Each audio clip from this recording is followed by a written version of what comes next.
क्या आपने कभी सोचा है कि जब जीवन के सारे रास्ते अचानक बंद हो जाते हैं, जब अपना ही साया अंधेरे में साथ छोड़ डैच देता है, तब इंसान कहाँ जाता है?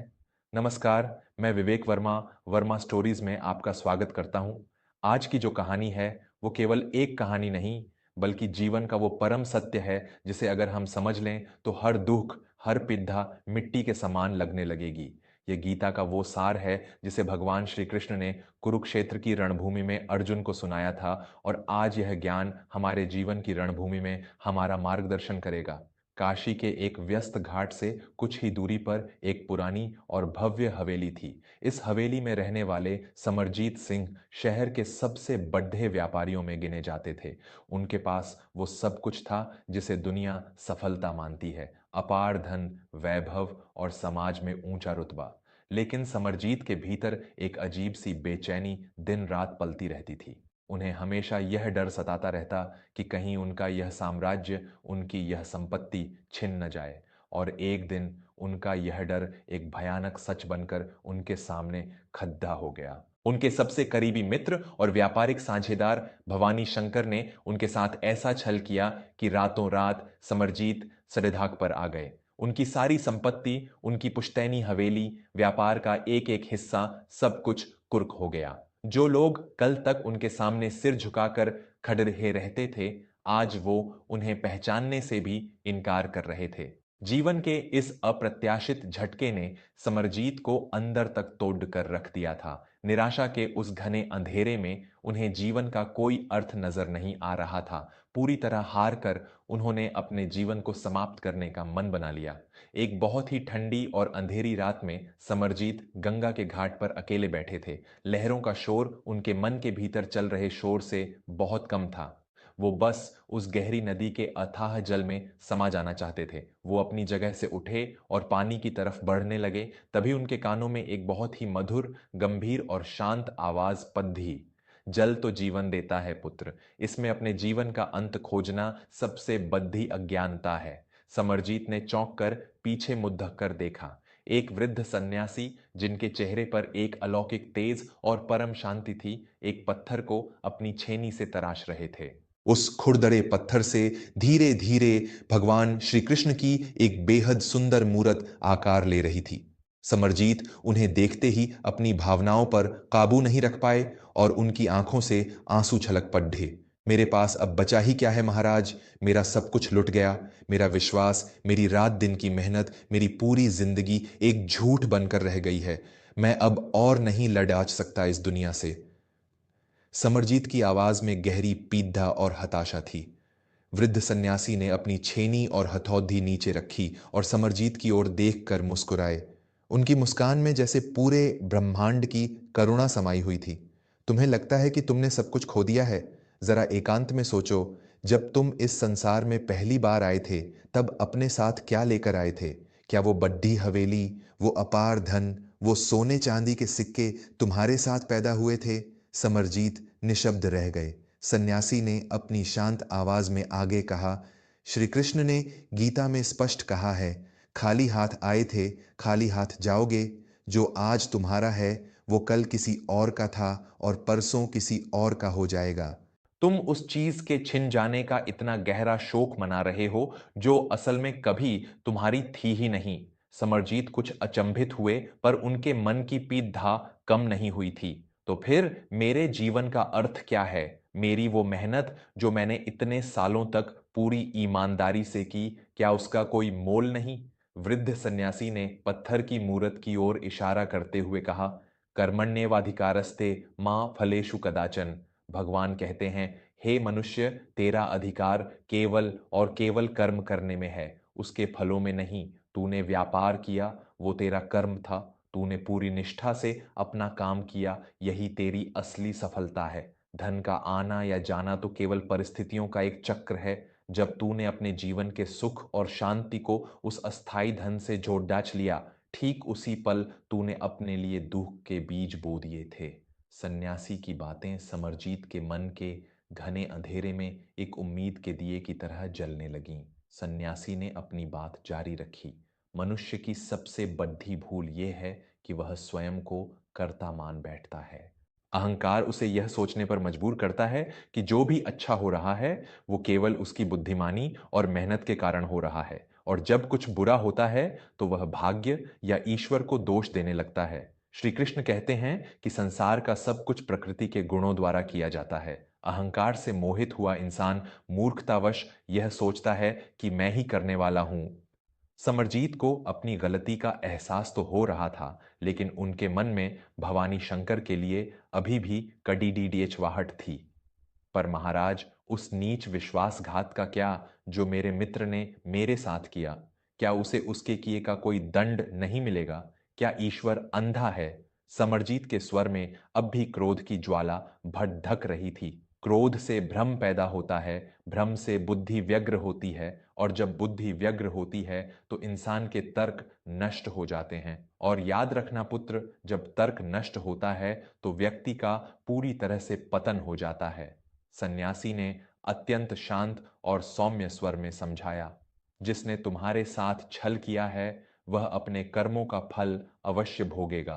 प्रकृति और ईश्वर का न्याय चक्र कभी नहीं रुकता, वह अपने समय पर चलता है। लेकिन तुम उसके बुरे कृत्य के कारण अपने पवित्र मन के भीतर जहर क्यों घोल रहे हो? तुम्हारा कर्म अब यह नहीं है कि तुम अतीत पर रो या किसी से बदला लेने की योजना बनाओ, बल्कि तुम्हारा कर्म यह है कि तुम आज की इस कठिन परिस्थिति का सामना उसी अदम्य साहस से करो जो एक सच्चे योद्धा में होता है।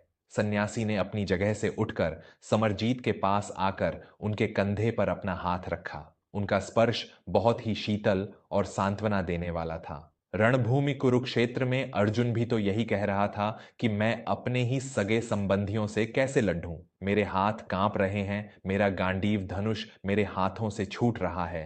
तब माधव ने उसे जीवन का वो शाश्वत सत्य बताया जो हर युग में प्रासंगिक है। आत्मा न कभी जन्म लेती है और न ही कभी मरती है। इसे न कोई शस्त्र काट सकता है, न आग जला सकती है, न जल भिगो सकता है, और न ही हवा सुखा सकती है। तुम वो नश्वर शरीर नहीं हो जो दुख और सुख महसूस कर रहा है। तुम वो कमजोर मन नहीं हो जो अपमान से आहत होकर रो रहा है। तुम एक शाश्वत, अजर और अमर आत्मा हो।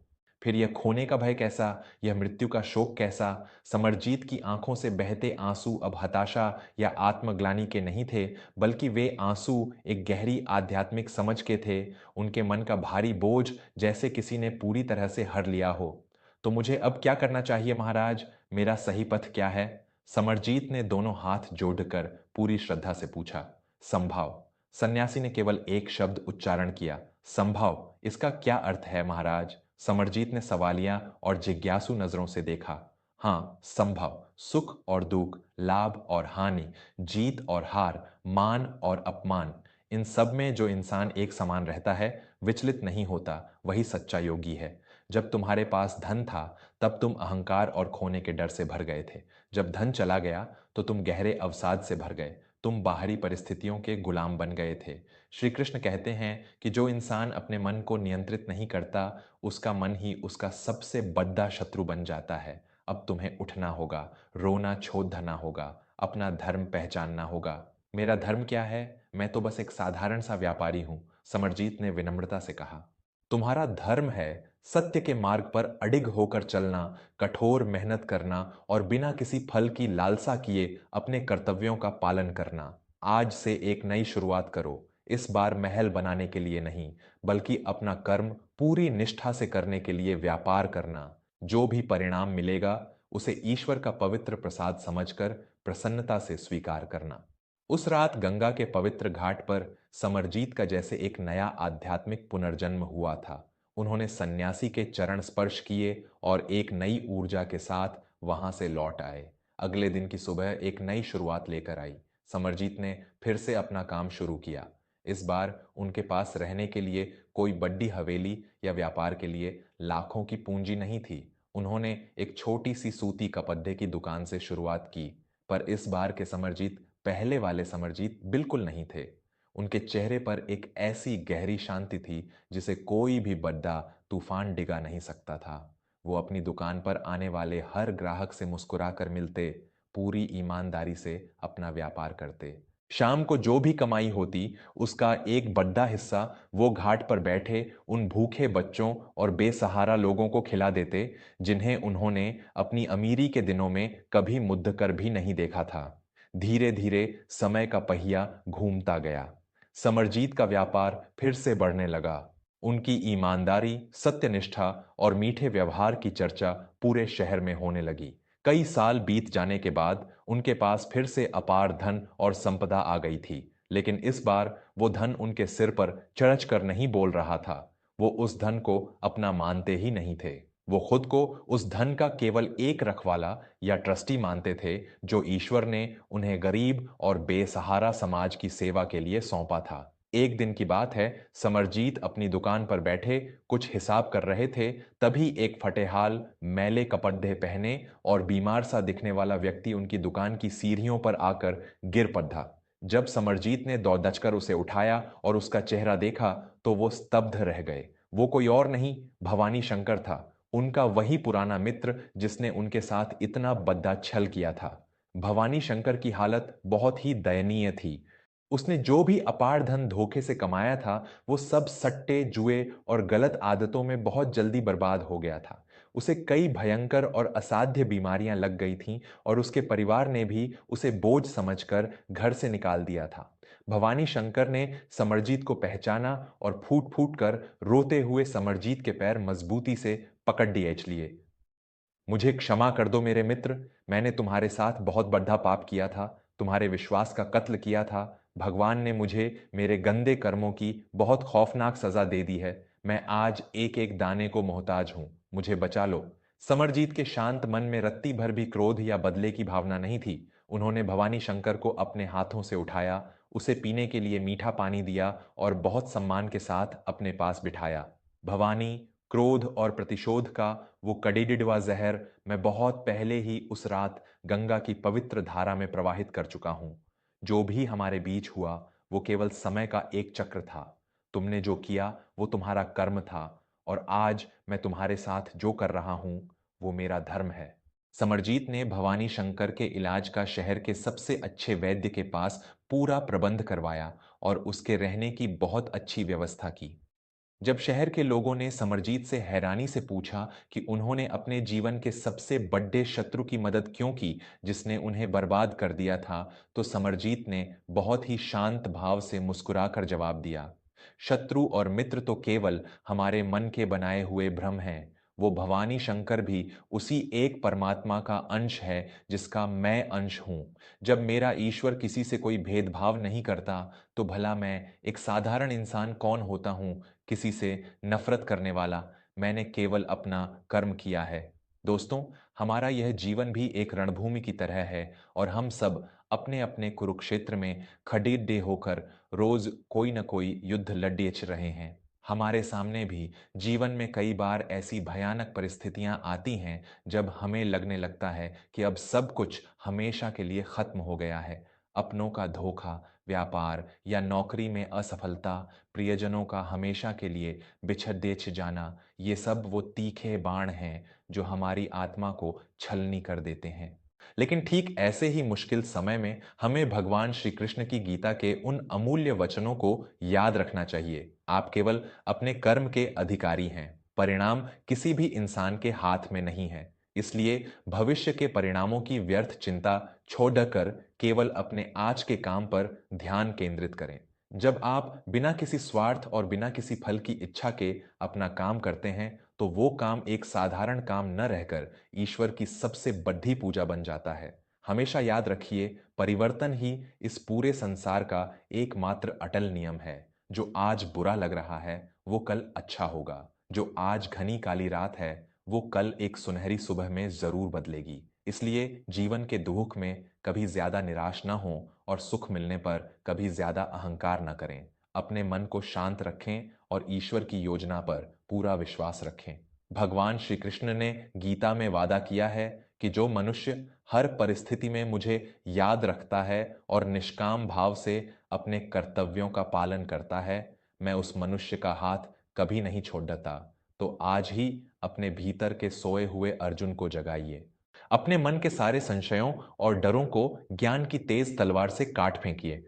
उठिए और अपने जीवन के कुरुक्षेत्र में पूरे साहस और वीरता के साथ लड़िए, क्योंकि आपकी असली जीत इसमें नहीं है कि आप इस दुनिया में कितना धन या रुतबा हासिल करते हैं, बल्कि आपकी असली जीत तो इसमें है कि आप अपने अनुभवों से सीखकर भीतर से कितने महान इंसान बन जाते हैं। आज के इस आध्यात्मिक सफर में मेरे साथ जुड़े रहने के लिए आपका बहुत बहुत धन्यवाद। मैं दिल से उम्मीद करता हूं कि इस कहानी ने आपके अशांत मन को थोड़ी शांति और आपके जीवन को एक नई और सकारात्मक दिशा जरूर दी होगी। अगर इन विचारों ने आपके दिल को छुआ है तो इस कथा को उन लोगों तक भी जरूर पहुंचाएं जो आज शायद जीवन की किसी बहुत बड़ी कशमकश या निराशा से गुजर रहे हों।